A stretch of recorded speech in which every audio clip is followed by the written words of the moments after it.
எல்லாருக்கும் வணக்கங்க. ஒரு வாணலில் எண்ணெய் ஊற்றிக்கிட்டேன். கொஞ்சமாக கடுகு உளுந்த பருப்பு போட்டுக்கிட்டேன். கடலப்பருப்பு போட்டுக்கிட்டேன் 1 ஸ்பூனு.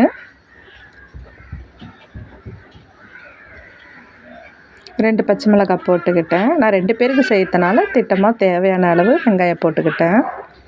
2 வெங்காயம்,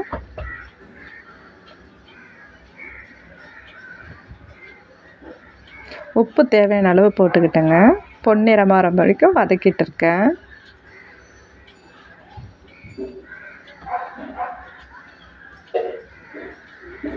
தக்காளி போட்டுக்கிட்டேங்க.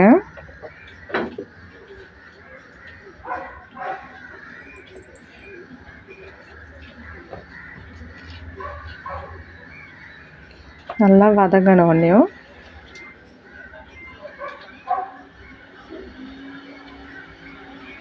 மஞ்சத்தூள் தேவையான அளவு போட்டுக்கிட்டேங்க.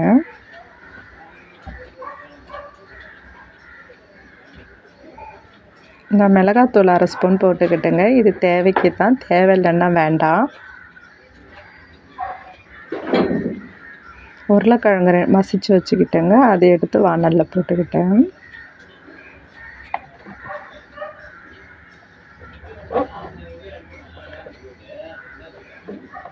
தேவையான அளவு தண்ணி ஊற்றிக்கிட்டேங்க.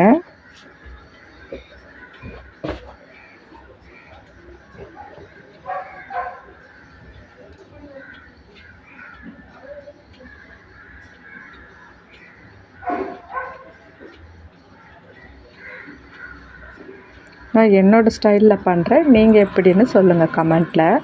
கடல மாவு கரைச்சி வச்சுக்கிட்டு அதை எடுத்து கெட்டி பதத்துக்கு வர அளவுக்கு ஊற்றி கலர்றேன். திக்னஸை பார்த்தீங்களா?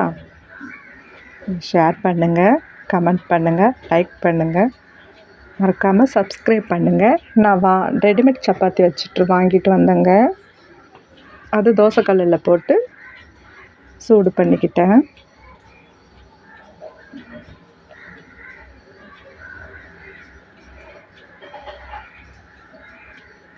காலையில் செய்ய முடியாது இல்லைங்களா, அதனால் குருமாவை பாருங்கள். நீங்கள் எப்படி செய்வீங்கன்னு கமெண்ட்டில் சொல்லுங்கள்.